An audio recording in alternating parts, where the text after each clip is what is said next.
कोकणातील प्रत्येक घडामोडींचे लाईव्ह अपडेट पाहण्यासाठी आताच कोकण कटा न्यूजच्या सर्व सोशल मीडियाच्या प्लॅटफॉर्मला लाईक, फॉलो आणि सबस्क्राईब करा. आलेला आहे ते आता त्याचा लोकार्पण सोहळा होतोय. तर ज्यांच्या संकल्पनेतून आपण म्हणूया किंवा ज्यांच्या विचारातून आज पुन्हा एकदा खेड तालुका किंवा खेडचा हा सुंदरसा परिसर त्याचा कायापालट पाहायला मिळतोय. मी विनंती करतो गृहराज्यमंत्री, महाराष्ट्र शासन सन्माननीय श्री योगेश दादा रामदासभाई कदम साहेबांना आपण आज आपलं मनोगत व्यक्त करावं. जोरदार टाळ्या बाईंसाठी झाले पाहिजेत.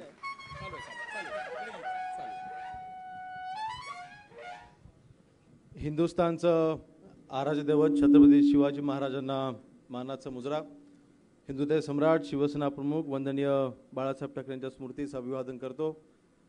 आज महाराष्ट्र राज्याचे उपमुख्यमंत्री, माननीय शिवसेनेचे आपले मुख्य नेते माननीय एकनाथ शिंदे साहेब, ज्यांनी खऱ्या अर्थाने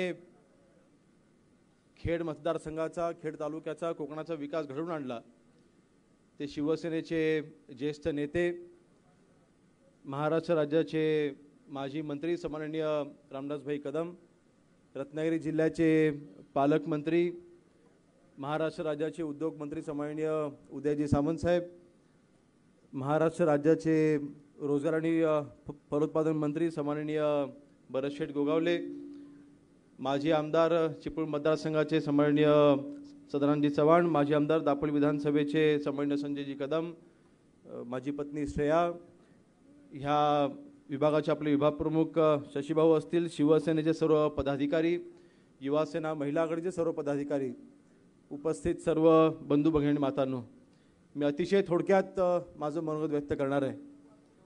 आणि अधिक वेळ न घेता सर्वप्रथम संजयजी कदम यांनी सांगितले ते अतिशय योग्य आहे. सन्माननीय रामदासभाईंनी 2000 साली ह्या वास्तूचा खऱ्या अर्थाने पाया रचला. खेडवासियांसाठी हे नाट्यगृह सन्माननीय रामदासभाईंनी खुलं केलं आणि जवळपास 4 ते 5 वर्ष ह्या नाट्यगृहामध्ये महाराष्ट्रामधील अनेक कलाकार, आपल्या कोकणामधील अनेक कलाकार आपली कला सादर करून गेले. मध्यंतरीच्या काळामध्ये ज्या काही राजकीय घडामोडी झाल्या त्याचे पडसाद खेडला उमटले आणि मधली 15 वर्ष, मला वाटतं 2009 सालाच्या नंतर 15 वर्ष खेड नगर परिषदेची सत्ता ही शिवसेनेकडनं निघून गेली आणि शिवसेनेकडनं सत्ता निघून गेल्याच्या नंतर ह्या नाट्यगृहाची जी वाताहत झाली त्याकडे कोणीही लक्ष द्यायला तयार नव्हतं.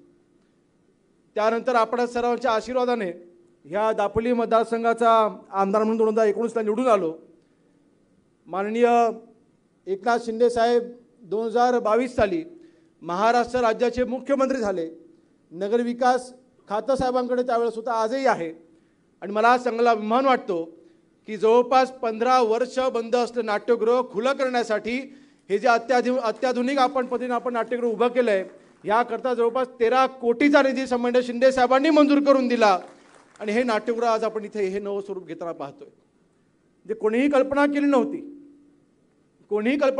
की आपल्या खेडसारख्या तालुक्याच्या ठिकाणी ग्रामीण भागामध्ये मुंबईपेक्षाही अद्ययावत नाट्यगृह उभं राहील अशी ही कोणीही कल्पना केली नव्हती. ही कल्पनेला एक चांगलं स्वरूप देण्याचं काम माननीय एकनाथ शिंदे साहेबांनी केलं. आपण आज ह्या उद्घाटनाचे साक्षीदार होत असताना मी अधिक वेळ जास्त घेणार नाही, पण आहेत काही राजकीय घडामोडी राज्यामध्ये घडतायत. शिंदेसाहेब काही आरोप माझ्यावरती देखील काही लोकांनी करायचा प्रयत्न केलेला आहे. त्याला पत्रकार परिषदेमार्फत जी उत्तर द्यायची ती उत्तर आम्ही दिलेली आहेत. आणि मला वाटतं आपण जो माझ्यावरती विश्वास ठेवलेला आहे, अगदी 39 वर्षाच्या तरुणावरती जी काही खाती आपण माझ्याकडे गृहराज्यमंत्री असेल, महसूल राज्यमंत्री असेल, अन्नजी 3 खाती आहेत, 5 महत्त्वाच्या खात्याचा कारभार राज्यमंत्री म्हणून आपण माझ्या खात्यावरती जो दिलेला आहे. रामदासभाईंची कारकीर्द आम्ही लहानपणापासून आमच्या घरामध्ये पाहिलेली आहे.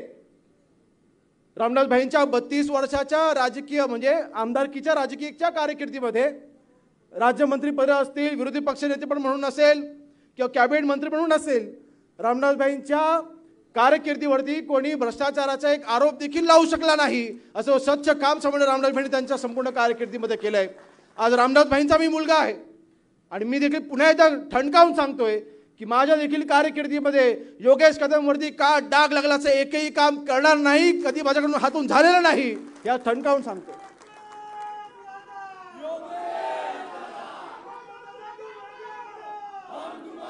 हे असे आरोप करण्यावर तर आम्ही कधी भीक घातलेली आणि घालणार देखील नाही. अशा आरोपांना आम्ही कधी भीक घालत नाही. मला विश्वास आहे, माझ्या कामावरती मला विश्वास आहे आणि मला विश्वास आहे, माझ्या नेत्यांचा माझ्यावरती विश्वास आहे. माझ्याकडनं चुकीचं काम झालेलं नाही आणि भविष्यात कधी होणार देखील नाही, माझा ठामपणे माझा विश्वास आहे. माझी जनता मला ओळखते, माझा मतदारसंघ मला ओळखतो. कशा आमदार म्हणून 2019 पासून 24 पर्यंत माझी कार्यकर्ते माझ्या जनतेने जवळना पाहिलेली आहे. कोणी माझ्यावरती बोट ठेवू शकत नाही असं काम माझ्याकडनं झालं. आणि मंत्री म्हणून देखील, राज्यमंत्री म्हणून देखील, आज आपण उपमुख्यमंत्री आहात, सन्माननीय रामदासभाईंचं नाव कुठे खाली होईल असं काम माझ्यातून कधी घडणार नाही, कधीच घडणार नाही. ती शिकवण आम्हाला अजिबात नाही, ती संस्कार आम्हाला अजिबात नाही. म्हणून या आरोपांवर मी भीक घालत नाही.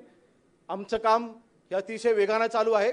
माननीय एकनाथ शिंदेसाहेब, आपण मुख्य नेते म्हणून, शिवसेनेचे मुख्य नेते म्हणून आपण आम्हाला जी ताकद देत आहे, आज पक्षाची ताकद आमच्या पाठीशी उभी आहे, सन्माननीय रामदासभाईंची ताकद आमच्या पाठीशी उभी असताना आम्हाला कोणाला घाबरायची गरज नाही. म्हणून आमचं काम अतिशय स्वच्छ पद्धतीने काम ह्या राज्यामध्ये आपलं काम चालू आहे. आणि त्याचाच भाग म्हणून मागील 2.5 वर्षाच्या कारकिर्दीमध्ये माननीय एकनाथ शिंदेसाहेब मुख्यमंत्री असताना हे फक्त एकमेव नाट्यगृह नाही, आपल्या खेडच्या शहराचा पाण्याचा प्रश्न देखील सन्माननीय शिंदेसाहेबांनी मार्गी लावला. 48 कोटीचा निधी आपल्या खेडच्या नळपाणी योजनेकरता साहेबांनी मंजूर करून दिलेलं काम सध्या चालू आहे. अशी अनेक कामं आहेत. खेडच्या भरण्या नाकापासून दापोलीच्या शहराच्या हद्दीपर्यंत जवळपास 210 कोटीचा निधी सन्माननीय एकनाथ शिंदेसाहेबांनी आपल्या हॅमच्या योजनेअंतर्गत मंजूर करून दिला. ते देखील काम सध्या चालू आहे.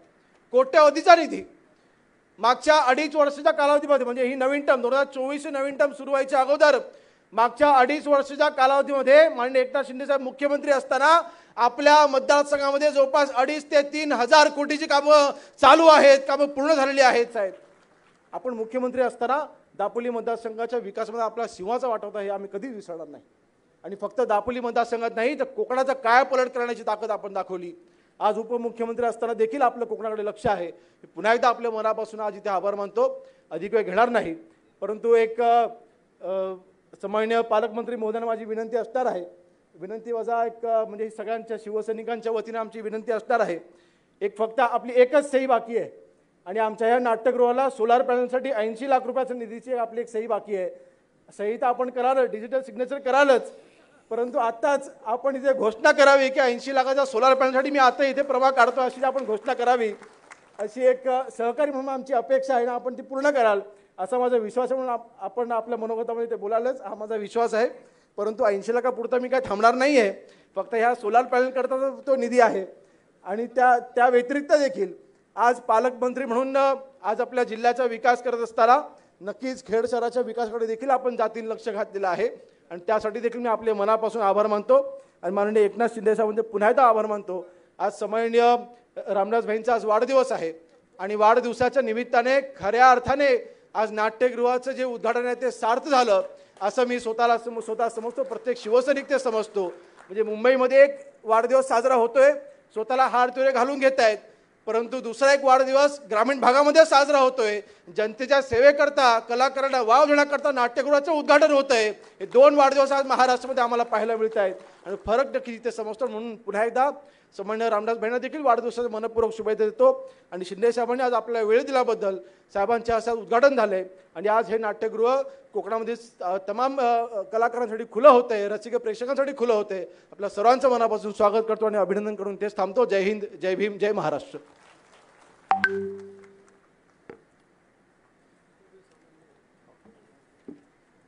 धन्यवाद साहेब. आता मात्र या मंच